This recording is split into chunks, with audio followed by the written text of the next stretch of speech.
Hello नमस्कार प्यारे साथियों, कैसे हैं आप सभी। एक बार फिर से आप सभी का स्वागत है टारगेट फॉर आईक्यू में। आने वाली सभी जुडिशरी परीक्षाओं के लिए लगातार करंट अफेयर की सीरीज चल रही है। लगातार अच्छे से अच्छे क्वेश्चन आ रहे हैं। कई वीडियो हैं पुराने, जिन्होंने न देखे हों उसको जा करके वो लगातार उसको देख लें। पिछले कई महीनों की एकदम लेटेस्ट करंट अफेयर्स वहाँ पे, जिसका वहाँ पे डिस्कशन किया गया है विद एक्सप्लेनेशन। ठीक है, तो जो चैनल पे नए हों वो चैनल को सब्सक्राइब करके बेल आइकन दबा दें, क्योंकि जिससे आपको जो नोटिफिकेशन मिल जाए, और क्या पता वो क्वेश्चन एग्जाम में आना वाला हो तो इससे आप उससे रूबरू हो जाए। इसी आशा के साथ कि आपका आने वाला एग्जाम बहुत ही बेहतर हो, बहुत ही अच्छा हो, परिणाम जो है सुखद हो। शुरू करते हैं आज की क्लास। पहला क्वेश्चन क्या कह रहा है कि कोलंबो में थाईलैंड के थंच नोक फानन को हराकर 2 WBC खिताब किसने जीते। कोलंबो में थाईलैंड के थंच नोक फानन को किसको हराकर, थंच नोक फानन को कितने जीते, 2 WBC खिताब किसने जीते। आपके ऑप्शन है पूनम सिंह, बी उर्वशी सिंह, सी स्वेटी बुरा या डी प्रीति सिंह। तो इसका सही जवाब है दोस्तों वो है आपका उर्वशी सिंह ने जीते। किसने जीते, उर्वशी सिंह ने जीते। क्या जीते, 2 WBC प्राइज जीते थे। 2 WBC प्राइज जीते थे। पहला क्या जीता था, पहला जीता था WBC international super, international super bantamweight award. ठीक, और दूसरा जो था इनका वो क्या था, WBC एशिया सिल्वर क्राउन। ठीक, पहला था WBC इंटरनेशनल बैटमेंट अवार्ड, दूसरा था WBC एशिया सिल्वर क्राउन। किसने जीता, उर्वशी सिंह ने। इसको हराकर, थाईलैंड के थंचनोक फानल को हराकर। दोस्तों क्वेश्चन 25 है, लेकिन आपको 50 से 60 क्वेश्चन की जानकारी मिलेगी। नोट्स प्रॉपर बनाते रहें, जो कि एग्जाम टाइम में समय कम रहता है। वहाँ क्या होता है, फिर नोट्स आप उठाएंगे, आज आपने ये वीडियो देखी है, दिमाग में कहीं ना कहीं अचेतन मन में स्टोर हुआ होगा, और फाइनली जब एग्जाम टाइम में आप नोट्स उठाएंगे तो वहाँ पे जो है कोई क्वेश्चन रिकॉल हो जाएंगे और आपके एग्जाम में सही होंगे। क्वेश्चन में दूसरा क्या करा, कौन सा राज्य मनाने के लिए 2 दिवसीय सिलचर सिलहट महोत्सव की मेजबानी करता है। ठीक है, सिलचर सिलहट महोत्सव की मेजबानी करता है कौन सा राज्य। तो ए असम, बी गुजरात, सी अरुणाचल प्रदेश या डी केरल। तो सही जवाब है दोस्तों आपका असम। ठीक है, अब देखिए थोड़ा जानकारी ले लेते हैं। सिलचर सिलहट महोत्सव होता क्या है।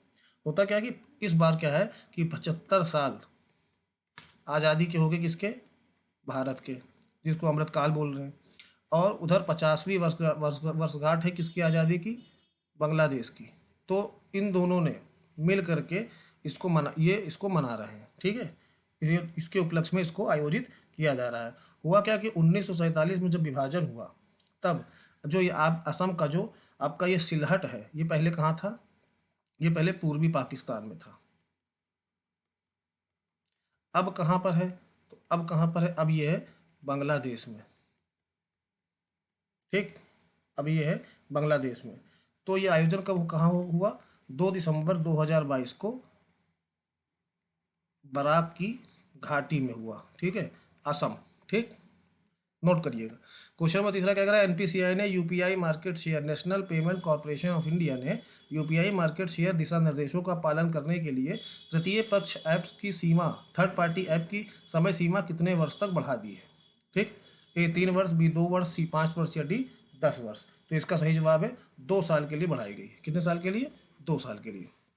क्वेश्चन नंबर चौथा क्या कह रहा है, केंद्र सरकार आगामी शीतकालीन सत्र में जैव विविधता संशोधन विधेयक सहित कितने नए बिल पेश करने वाली है। देखिए शीतकालीन सत्र तो खत्म हो गया है। क्वेश्चन ये पूछ सकता है केंद्र सरकार शीतकालीन सत्र में कितने विधेयक पेश करने वाली थी या कितने विधेयक पेश हुए। तो टोटल जो है कितने विधेयक लाने वाली थी, वो थी आपके A15, B25, C16 या D56। तो सही जवाब इसका 16 विधेयक लाने वाले थे, जिसमें जैव विविधता संशोधन विधेयक था। ठीक है, और ये जो आपका शीतकालीन सत्र है ये कब से कब तक था, 7 दिसंबर 2022 से 29 दिसंबर 2022 तक ये सत्र चला।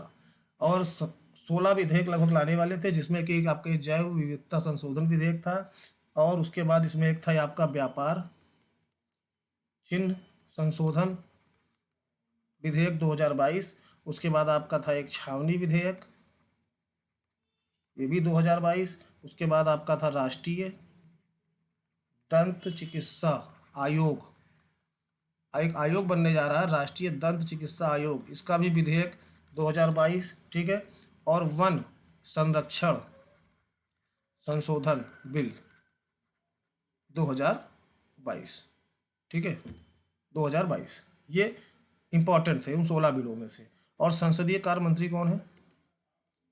संसदीय कार्य मंत्री वो है श्री प्रहलाद जोशी। ठीक, आगे बढ़ते हैं। क्वेश्चन 5 क्या कह रहा है? विनय मोहन क्वात्रा को किस पद पर 16 महीने का विस्तार मिला है? विनय मोहन क्वात्रा किसी पद पर थे और उनको 16 महीने का एक्सटेंशन मिल गया कि 16 महीने आप और काम कीजिए। ऑप्शन देखिए कौन सा? ए राजस्व सचिव, बी विदेश सचिव, सी प्रवर्तन निदेशालय या डी महासचिव। देखिए दोस्तों, जिसका सही जवाब है वो आपका ये विदेश सचिव थे। अब ये 16 महीने और ही काम इनका बढ़ा दिया गया। क्वेश्चन नंबर 6 क्या कह रहा है? किस राज्य ने धर्मांतरण विरोधी कानूनों को और अधिक कठोर बनाने, जबरन धर्म परिवर्तन और सामूहिक धर्मांतरण के लिए जेल की सजा और जुर्माने को बढ़ाने के लिए एक विधेयक पारित किया है? मतलब जो सजा पहले थी उसको बढ़ाने के लिए एक विधेयक पारित किया। ए हरियाणा, बी उत्तराखंड, सी गुजरात या डी केरल। सही जवाब है इसका दोस्तों उत्तराखंड। ठीक है, उत्तराखंड। इन्होंने कहा कि मिनिमम 3 साल हो सजा और मैक्सिमम जो है वो हो 10 साल। ठीक है, इसके लिए विधेयक लाए। क्वेश्चन 7 क्या कह रहा है कि निजी इक्विटी कंपनियों द कलाइल ग्रुप और एडवेंट को किस बैंक में 9.99% प्राप्त करने के लिए आरबीआई से सशर्त मंजूरी मिली है? सशर्त मंजूरी मिली है। A State Bank of India, B Bank of India, C HDFC या फिर डी यस बैंक। तो इसका सही जवाब है दोस्तों क्या है? इसका सही जवाब है वो आपका यस बैंक ने इनको ये मंजूरी दी है। आगे चलते हैं। अगला क्वेश्चन क्या कह रहा है कि 30 शेयरों वाला BSc Bombay stock exchange Sensex किस तारीख को पहली बार 63,000 अंक से ऊपर बंद हुआ? 30 शेयर है बॉम्बे स्टॉक एक्सचेंज के, किस डेट में पहली बार 63,000 के ऊपर बंद हुआ? मतलब काफ़ी ऊपर गया। ठीक है, तो ए इससे क्या हुआ? इन्वेस्टर को बड़े फायदे हुए होंगे। तो ए 30 नवंबर, बी 1 दिसंबर, सी 2 दिसंबर या डी 3 दिसंबर। तो इसका सही जवाब क्या है? इसका सही जवाब है 30 नवंबर को ये पहली बार 63,000 अंक के ऊपर बंद हुआ। क्वेश्चन नंबर 9 कह रहा है कौन सी टीम टेस्ट के पहले दिन 500 रन बनाने वाली पहली टीम बन गई? टेस्ट मैच होता है 5 दिन का होता है और पहली पारी होती है, दूसरी पारी, 4 पारियों में खेला जाता है। लेकिन अब कई इसको बोलते हैं कि बहुत धीमे धीमे रन बनता है, लेकिन जब से जो T20 आया तब से बहुत तेज़ बनने लगे रन इसमें। अब देखिए पहले ही दिन 500 रन बन गया, बहुत ही बड़ा रिकॉर्ड।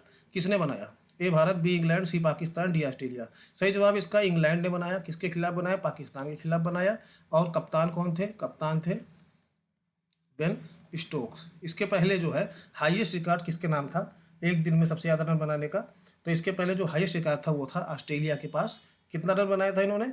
1910 में। सोचिए 1910 का रिकॉर्ड अब जाके टूटा है। कितना रन बनाया था इन्होंने? इन्होंने बनाया था 494 रन बनाया था ऑस्ट्रेलिया ने पहली पारी में। किसके खिलाफ? साउथ अफ्रीका के खिलाफ। सोचिए 1910 का रिकॉर्ड अब जाके टूटा और करंट अफेयर्स में पूछा जाने वाला सवाल बन गया। क्वेश्चन नंबर 10 क्या कह रहा है? किस समूह ने आरआरपीआर का मतलब राधिका रॉय प्रणव राय जो इस कंपनी के मालिक हैं, यानी कि एनडीटीवी के लोग के मालिक थे, इसकी होल्डिंग्स पर नियंत्रण प्राप्त कर लिया, यह इसको खरीद लिया है, अधिकृत कर लिया। ए अदानी समूह, हाल ही में न्यूज़ में था ये। ए अदानी समूह जिसमें रवीश कुमार काम करते थे और उन्होंने इसको छोड़ भी दिया। ए अदानी समूह, बी रिलायंस समूह, सी एलजी समूह या डी माइक्रोमैक्स समूह। तो सही जवाब है इसका ए अडानी समूह। क्वेश्चन नंबर 11 क्या कह रहा है? प्री मैट्रिक छात्रवृत्ति अल्पसंख्यक छात्रों के लिए केवल कक्षा 9 और 10 में पढ़ने वाले को किस वर्ष से दी जाएगी? जो कक्षा और 9 10 में पढ़ रहे हैं प्री मैट्रिक, वो छात्रवृत्ति अल्पसंख्यक छात्रों को किस वर्ष से दी जाएगी?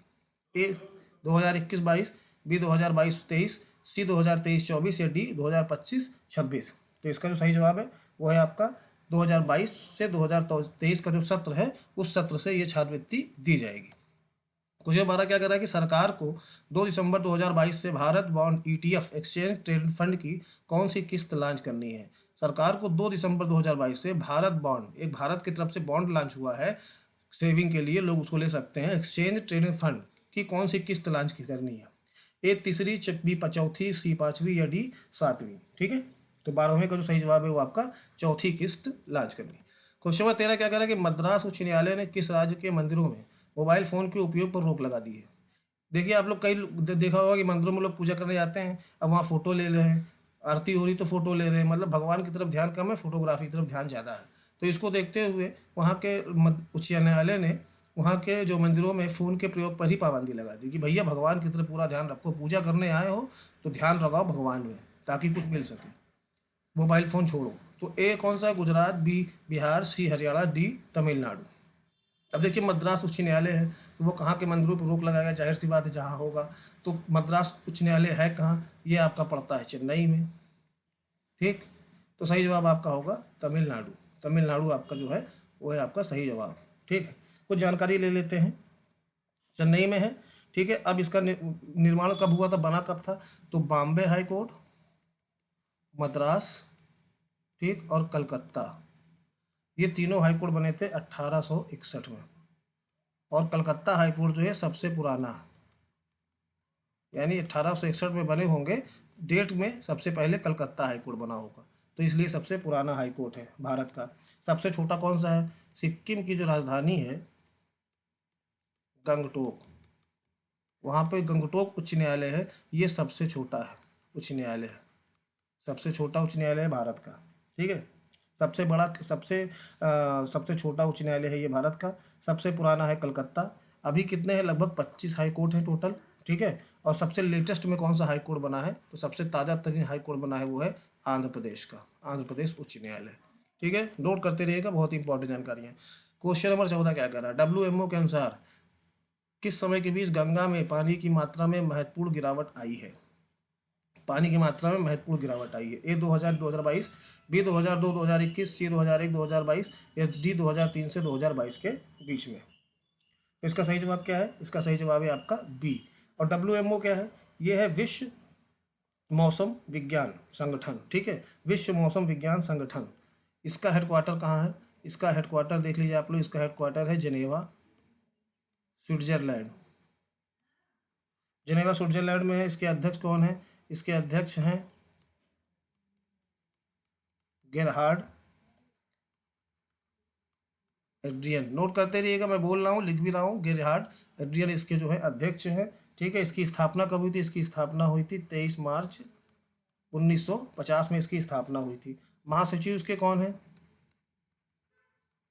तो महासचिव है इसके पेटेरी तलाश। पेटेरी तलाश इसके महासचिव हैं। ठीक है, आगे बढ़ते हैं। क्वेश्चन नंबर 15 क्या कह रहा है कि धारावी मलिन बस्तियों के पुनर्विकास के लिए किस समूह को बोली मिली है? धारावी मलिन बस्ती जो है आपकी, ये महाराष्ट्र में है, और कुछ समय तक ये जो है एशिया की सबसे गंदी बस्तियों में आता था। अब तो इससे भी बड़ी बड़ी बस्तियां हो गई, लेकिन एशिया की सबसे बड़ी गंदी बस्तियों में आता था। अब इसके सुधार के लिए किसने बोली बोली लगाई थी? उसको बोली मिल गई। ए रिलायंस समूह, बी अडानी समूह, सी टाटा समूह, या D NHAI national highway authority of India. तो इसका जो सही जवाब है दोस्तों वो है अडानी समूह को ये बोली मिली। क्वेश्चन नंबर 16 क्या कह रहा है कि 2010 और 2021 के बीच HIV संक्रमण दर में कितनी कमी आई है? ए 35%, बी 46, सी 45, या डी 49। तो इसका जो सही जवाब है दोस्तों वो है आपका बी 46%। ठीक है, ये जो है संगठन है राष्ट्रीय एड्स नियंत्रण संगठन। कौन सा? राष्ट्रीय एड्स नियंत्रण संगठन। उसने ये बताया है कि 46% की कमी आई है। इसकी स्थापना कब हुई थी इस संगठन की? इस संगठन की स्थापना हुई थी 1992 में। मुख्यालय कहाँ पे इसका? तो मुख्यालय इसका दिल्ली में। ठीक है, और पहला रोगी कौन था? HIV का पहला रोगी कौन था? तो वो था गैटन दुगास। कहाँ का? अमेरिका का। ठीक, आगे बढ़ते हैं। क्वेश्चन 17 क्या कह रहा है कि RBI ने घोषणा की कि शहरी सरकारी बैंकों के लिए कितने स्तरीय नियामक ढांचे जमा के आकार पर आधारित है। मतलब बैंकों को अलग अलग वर्गीकृत किया जाएगा, उनमें कितना कितना उनकी कैपेसिटी है, उनका कैपिटल है। ठीक है, तो A3, B 4, C 2, या D 5। सही जवाब है 4। देखिए, टायर 1, फिर 2, फिर 3, फिर 4। ठीक है, टायर 1 का मतलब है कि जो बैंक 100 करोड़ तक जमा है इनके पास। दूसरा है 100 करोड़ से लेकर के आपका 1000 करोड़ तक। तीसरा है आपका 1000 करोड़ से लेकर के 10,000 करोड़ तक। और उसके बाद जो है 10,000 करोड़ से लेकर के उसके ऊपर। तो ये चार जो है टायर 1, टायर 2, टायर 3, टायर 4, इन चार श्रेणियों में जो है बैंक सहकारी बैंकों, शहरी सहकारी बैंकों को वर्गीकृत किया जाएगा RBI के द्वारा। क्वेश्चन 18 क्या कह रहा है? किस देश ने रुके हुए बेल आउट पैकेज पर अंतर्राष्ट्रीय मुद्रा कोष IMF के साथ एक समझौते पर हस्ताक्षर किए? ए फ्रांस, बी इजराइल, सी अफगानिस्तान, या डी पाकिस्तान। सही जवाब है डी पाकिस्तान। ठीक है, पाकिस्तान ने उनका एक बेल आउट पैकेज है वो रुका हुआ था, उसके लिए इन्होंने IMF के साथ समझौते पर हस्ताक्षर किए। ठीक है, क्वेश्चन 19 विदेश मंत्रालय के अनुसार किस वर्ष में जो है 2,25,620 लोगों ने भारतीय नागरिकता त्याग दी? मतलब इंडियन सिटीजनशिप छोड़ दी है इतने लोगों ने। किस वर्ष में? ए 2019, बी 2020, सी 2022, या डी 2021। इसका सही जवाब है दोस्तों वो है सी 2022। अब देखिए 2019 में कितने लोगों ने छोड़ी थी? तो 2019 में छोड़ी थी 1,44,017 लोगों ने, ठीक है। 2020 की अगर बात करें तो 85,256 लोगों ने छोड़ी थी, ठीक है। 2021 की बात करें तो 1,63,320 लोगों ने नागरिकता छोड़ी थी, ठीक है। और 2018 की अगर बात करें तो 1,34,561 लोगों ने 561 लोगों ने जो है नागरिकता छोड़ी थी, ठीक है। तो ये जान लीजिए 2022 का पूछा है, करंट अफेयर्स में पूछा जाएगा, तो 2,25,620 लोगों ने छोड़ी है। इंपॉर्टेंट क्वेश्चन है। क्वेश्चन 20 क्या कह रहा है, किस देश ने वॉल स्ट्रीट बैंक तनाव परीक्षण परिदृश्य पेश किया। वॉल स्ट्रीट बैंक तनाव यह जांचने के लिए कि उस देश के जो बैंक हैं वो क्या आर्थिक संकट से उबर पाएंगे। अगर आर्थिक संकट आया तो क्या वो उबर पाएंगे।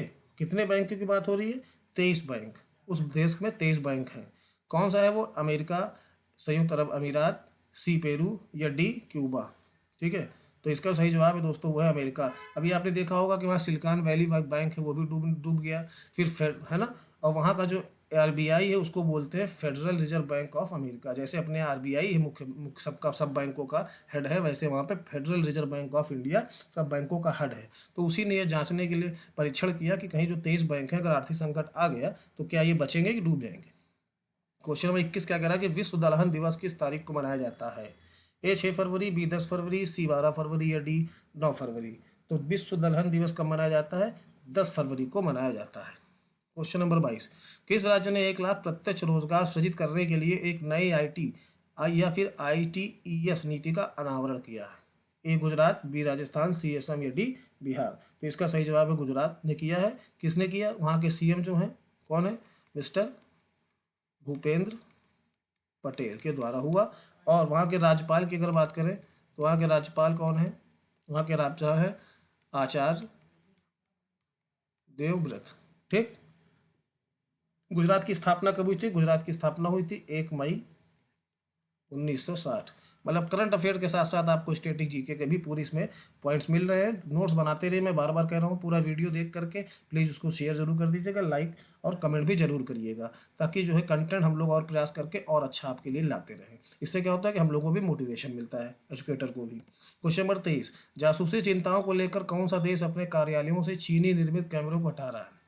चाइना के जो चाइना मेड जो सीसीटीवी हैं उन सभी को हटा रहा है, ठीक है। अब कौन हटा रहा है, क्योंकि अभी देखिए हाल ही में अमेरिका ने चाइनीज़ एक गुब्बारा जो है, जासूसी गुब्बारा जो है उसको मार गिराया था। तो वही इसकी इसमें एक बहुत बड़ी चिंता है कि जो है चाइना के ऐसा तो नहीं कि जो है जासूसी कर रहा है उन कैमरों की सहायता से, तो इसलिए उसको हटाया जा रहा है। किस देश ने हटा रहा है, तो सही जवाब है इसका ऑस्ट्रेलिया हटा रहा है। और इसके पहले कौन हटा चुका है, इसके पहले अमेरिका भी हटा चुका है और ब्रिटेन भी हटा चुका है। अब करंट में पूछ रहा कौन हटा रहा है, तो ऑस्ट्रेलिया हटा रहा है। क्वेश्चन नंबर 24 क्या कह रहा है, किस भारतीय राज्य ने आग्नेयास्त्रों के सार्वजनिक प्रदर्शन और हथियारों का महिमामंडन करने वाले गीतों पर पूरी तरह से प्रतिबंध लगा दिया है। अभी आपने देखा होगा कि सिद्धू मूसेवाले की हत्या हुई, वो भी जो है क्या कहते हैं उनके गाने भी जो है आग्नेयास्त्रों और जो है हथियारों का महिमामंडन और कई तरह के आप देख रहे हो वहाँ पे गाने लगभग जो है हथियारों के ऊपर ही आजकल बन रहे हैं। तो इसलिए जाहिर सी जवाब बात है, इसका जो सही जवाब होगा वो होगा आपका पंजाब, ठीक है। वहाँ पर जो वहाँ के मुख्यमंत्री हैं भगवंत मान, उन्होंने जो है उस पर पूरी तरह से बैन लगा दिया है। राज्यपाल कौन है, राज्यपाल हैं बनवारी लाल पुरोहित। बनवारी लाल पुरोहित वहाँ के राज्यपाल हैं। पंजाब की स्थापना कब हुई थी, 1 नवंबर 1966 में। कितने जिले हैं वहाँ पे, तो 23 जिले हैं, ठीक। क्वेश्चन 25 क्या कह रहा है कि बांग्ला महोत्सव का 46वां संस्करण किन राज्यों में आयोजित किया गया। ए पश्चिम बंगाल, बी त्रिपुरा, सी असम, डी मेघालय। बांग्ला महोत्सव, जिसको हम लोग क्या बोलते हैं, नाम इसका और है 100 ड्रम महोत्सव। 100 ड्रम महोत्सव ये भी बोलते हैं इसको, बांग्ला महोत्सव को। गारो जनजाति द्वारा किया जाता है, गारो जनजाति द्वारा किया जाता है। तो अब तो आप समझ ही गए हो गारो जनजाति कहाँ पाई जाती है। ये तो इसका जो सही जवाब है दोस्तों वो है आपका मेघालय, ठीक है। मेघालय इसका सही जवाब है। और ये क्या किस लिए करते हैं, एक नदी है, महान नदी, जिसका नाम है मिस्सी साल जोंग। इस नदी के सम्मान में ये बांग्ला महोत्सव या 100 ड्रम महोत्सव मेघालय के गारो जनजाति द्वारा मनाया जाता है। तो दोस्तों ये था आज के क्वेश्चंस। आशा करता हूँ आपको ये सब प्रश्न अच्छे लगे होंगे, और अगर अच्छे लगे हो तो प्लीज़ लाइक शेयर कमेंट जरूर कर दीजिएगा। चैनल पर नए हो तो चैनल को सब्सक्राइब करना बिल्कुल ना भूलें और बेल आइकन तो जरूर दबा दें। फिर मिलते हैं अच्छे वीडियो के साथ और अच्छे कंटेंट के साथ नेक्स्ट वीडियो में। तब तक के लिए इजाज़त दीजिए। जय हिंद, जय भारत।